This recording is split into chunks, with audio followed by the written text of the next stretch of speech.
All right, so it looks like we are live. Wanted to do some mid-season awards for the Big 12. So I'm going to talk about who I think would be the front runners to win the uh, final awards. But at this point right now, that's going to be what I'm going with. So I'm going to be doing quarterback, running back, wide receiver, total offense, defensive lineman, linebacker, secondary, total defense, special teams, and head coach thus far with how the season has played out. So I've got a few stats here to kind of back up what I've predicted here, or at least what I'm choosing for the midseason awards. Hello, viewers. Say hello. Okay, so let's start with quarterback. We've got two viewers now. How y'all doing? So let me share this. Okay, so I'm going with Max Duggan. I never thought I would say that. He was one of them he was one of the quarterbacks that I was a little bit down on. He's a backup quarterback. He had flashes last year. I remember that, and and I thought he had flashes this year.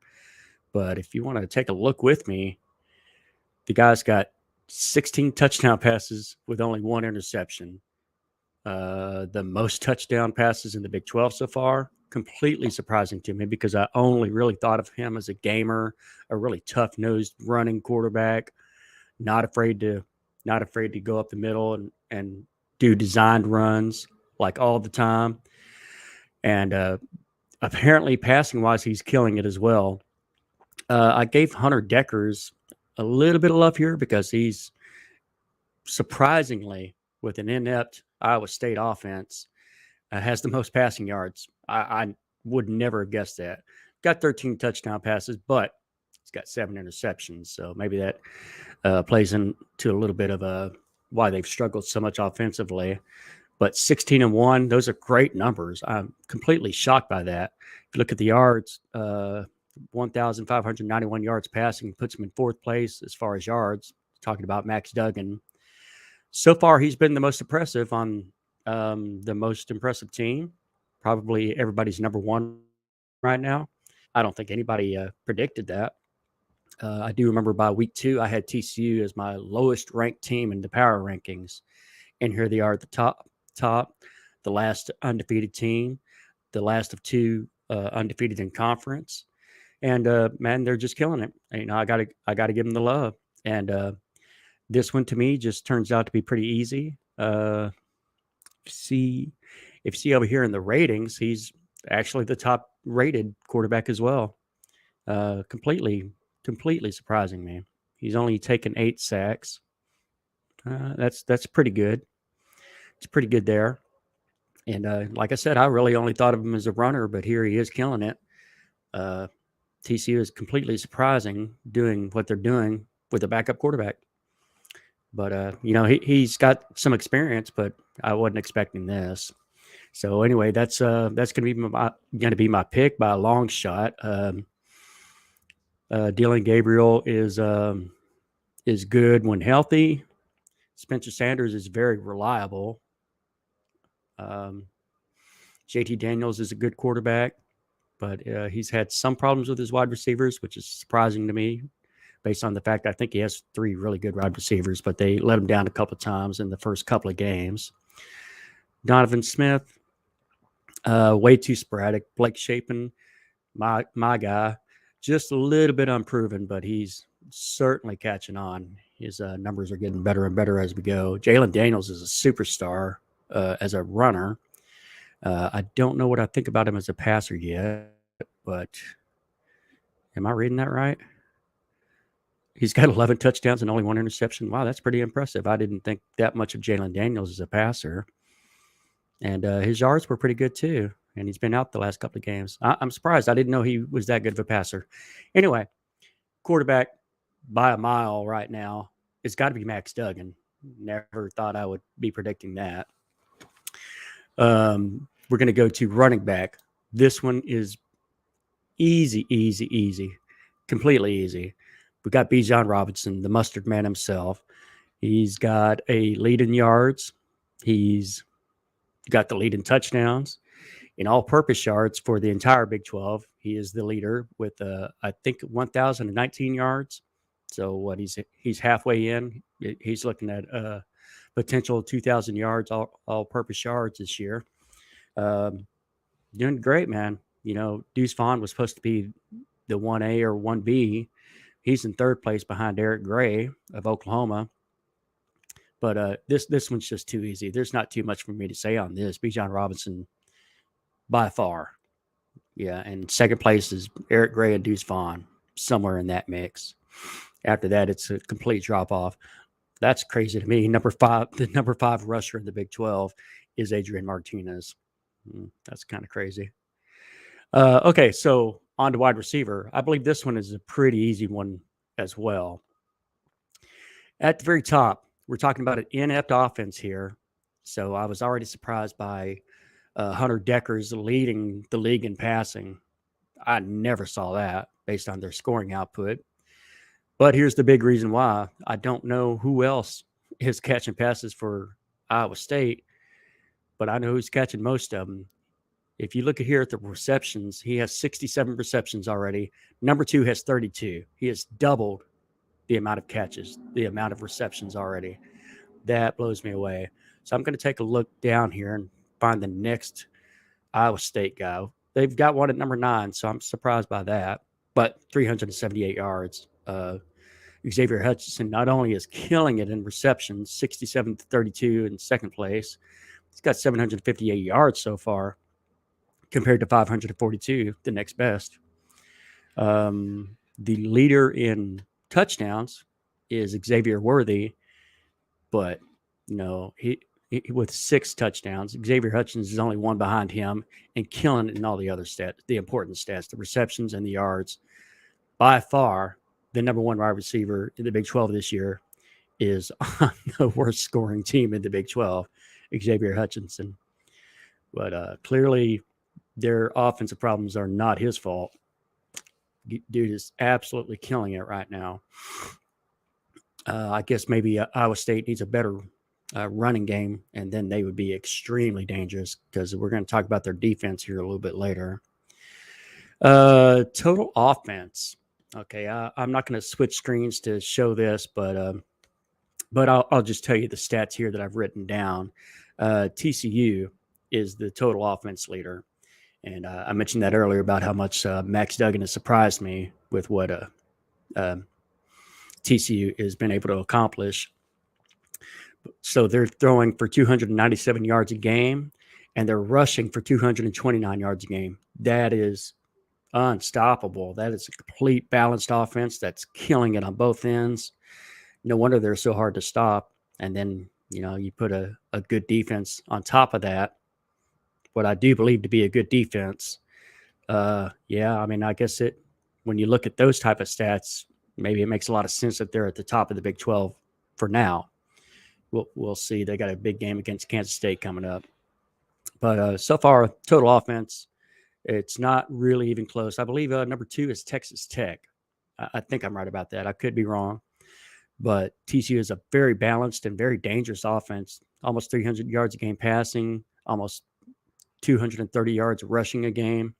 Completely balanced, man. There's a lot to be impressed with there. Total offense is TCU, and I don't think there's going to be too much argument there. All right, so we're going to switch over to defense, and I'll try my best to kind of explain these to the best I can. Why I picked this dude as their defensive lineman. And let me see here. I think I started off with sacks to find this player. And where is he at? Okay, well, I've got Brock Martin of OSU, Oklahoma State University. And I don't see him. There he is. Okay, so number 5 in sacks with 4. But I went with the more complete all-around game. As far as the defensive linemen of the Big 12, they're not high up in the numbers for tackles. but he's among the leader in tackles for defensive linemen. He is the leader in defensive linemen for. No, he's not, but he's among the leaders in defensive linemen for sacks. So just that, based on that right there, I'm giving him love for that. And he also has a forced fumble. So kind of an all-around game there. And I would definitely say maybe second place could be Felix Enedike Uzama from Kansas State. If he had some more tackles on him, I think I would give him a more complete game. It's a little bit tough for me, but I will go with Brock Martin from OSU. Don't know anything about him other than I like the production he's putting up there. So we will move to linebacker. Linebacker was easy for me. Well, it was hard at first because I wrote somebody else down first, and then I looked. You've got the total. Who did I have at first? I had not Stutzman. I think I had David Ugwebwe. I'm probably murdering his name, from Oklahoma. And I started to write him down, and then I looked at all the stats. And if you look at all the stats, Jaylan Ford of Texas is all over the place. Not only is he the total tackle leader, he's got one less sack than David Ugwebwe, if I'm saying that right, from Oklahoma. And I think that's why I chose Ugwebwe at first, because he had more sacks. But then if you look at the rest of his game, he's got one pass defensed, he's got an interception, and he's got a forced fumble. He's filling up the stat line and the total tackle leader. And I think this is actually kind of an easy one as far as linebackers go. I think Jaylan Ford might be the best linebacker in the Big 12 right now as far as the production, the numbers he's putting up. He would certainly be a part of why the Texas defense seems to be resurgent. And I have heard his name a little bit in doing some of these interviews. I keep hearing Jaylan Ford. Well, I guess there's a reason for that. He's all over the place, doing a good job. As far as the secondary, this is going to be kind of a feel type of thing, just the highlights that I've seen. And the person who has impressed me the most would be Kobe White of Kansas. He just looks like kind of a spectacular player. It's a very bungled mess of the interceptions so far. It's either 2, 1, or none. So he's among the many that has 2 interceptions, but it seems like he is their biggest star on defense for Kansas. And Kansas defense can be burned, but have also had really good defensive performances, in my opinion. And when they have those shootouts at the end, Kansas is winning those for two reasons. They had Jalen Daniels, who was hard to stop, and the defense was holding on to their own. And he looks like the biggest star for them. As far as the secondary of somebody I can just pick in my mind from what I've seen of all the games so far, he sort of stands out to me. He seems like a very dynamic player, and they're a better team with him for sure. That's what I got. It's kind of a feel thing. Y'all can absolutely come at me and say, "Hey, you're forgetting this guy. You're forgetting this guy. Look what this guy did," and you might be right. I'm point blank telling you, I'm kind of going off of a feel here. He's the one that I remember in my mind making some spectacular plays. And, how can you go wrong with a name like Kobe Bryant? The Black Mamba, Kansas style. Okay, so going to go to total defense here. A very easy choice here. Okay, so I talked about total offense being TCU with 297 yards passing, 229 yards rushing. Well, on the flip side for defense is Iowa State, and this was very easy. Despite the fact they are 0-4 in conference, have lost their last 4 games, they are heads and above every other team. They are literally only giving up 184 passing yards a game, incredible number, and only 105 rushing yards a game, another incredible number. Man, if they just had any semblance of an offense, Iowa State could be so dangerous. And they're doing really well. They played good teams too. So to still only be giving up that amount of yardage on both sides is completely impressive to me. Okay, so we're going to take this over to our special teams player and finish it off with our head coach so far. Our special teams player is just a little bit too easy. So if you go by kickoff yardage, the guy has a almost 70-yard lead over everybody else and is the only one with a touchdown return. The only one in the Big 12 that's run a kickoff for a touchdown. So you kind of got to give it to him. He's got the two most important things, touchdown leader and yardage leader. And the only other comparisons would be some punt returners.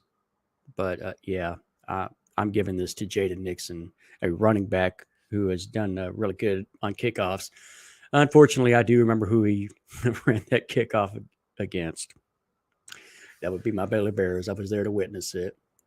But, anyway, he so far in the halfway point of the season, the special teams player of the year of the half year, I'm giving to Jaden Nixon of Oklahoma State. Now, as far as head coach, that is, just got to give it to who has the best results right now. Going to go with TCU and Sonny Dykes, completely surprising me. I really thought he was going to struggle. I thought he was going to have trouble implementing his players, and he's not. He's killing it on offense. I can understand taking the handcuffs off of the quarterbacks and that making them better, but they're a little bit on the unstoppable side. I didn't expect that so early in his first year.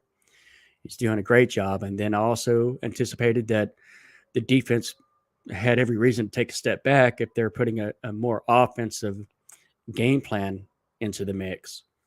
But their defense looks much better than it did in the last 2 years of the Gary Patterson era. So who am I giving that credit to? Got to give it to Sonny Dykes.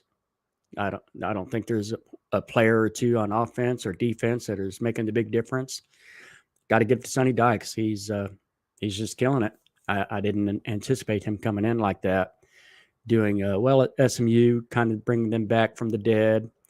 And now he's come to TCU and is bringing them back from the dead because they didn't even make a bowl game last year, to the best of my knowledge. And now the only bowl eligible team in the Big 12, the first one.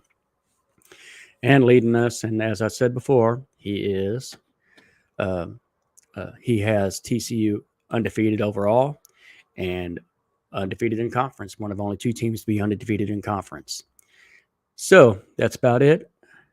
I really think that the Big 12 is the best balanced conference.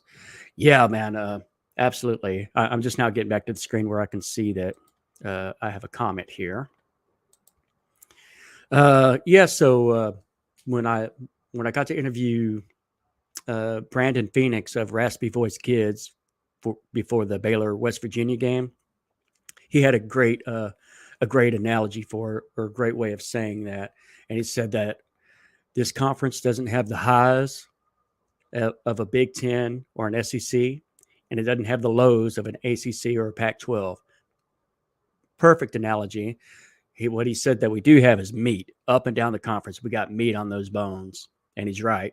Every team has the absolute potential to be a great team or a really good team, and none of them are a really bad team. Even Oklahoma is kind of maybe separating themselves from being a bad team, even though they were kind of looking that way with a lot of injuries, a lot of turnover. Iowa State still sort of looks like a bad team, but if they put up another touchdown a game, they're 6-1. Somebody had told me in the 4 losses they had, it was just really a couple of plays from them being a 6-1 team. And they're right. Completely right. I think 2 of the games that they lost were missed field goals. And here we are. So, so whoever said that, absolutely. Definitely a balanced conference. Those are my picks right there. I'll just run through them real quick for y'all. At the halfway point of the season, for the quarterback, I've got Max Duggan. For running back, I've got Dijon Mustard Robinson. For wide receiver, I have Xavier Hutchinson. The total offense would clearly belong to TCU. For defensive lineman, I have Brock Martin. For linebacker, I have Jalen Ford. For the secondary, I've got Kobe Bryant. Total defense, I've got Iowa State. For the special teams player, I have Jaden Nixon. And head coach, Sonny Dykes of TCU. That is all I have for y'all. I would like to remind y'all, got an interview this Friday. I want y'all to tune in for it and give us an audience and fire away some questions. See if y'all can make either me or Jericho Green laugh. That will be my special guest this Friday. I'm really looking forward to it, and I hope y'all are too. I promise you, you're going to laugh. The dude is a laugh a second. And I'll do my best to try to keep up with him, but I will fail spectacularly. Hopefully, y'all can add some laughs in there as well. All right. I believe that's it for me right now, tonight. I hope y'all are enjoying your night and enjoy the rest of your week. Let's end this the right way with us Sick and Bears.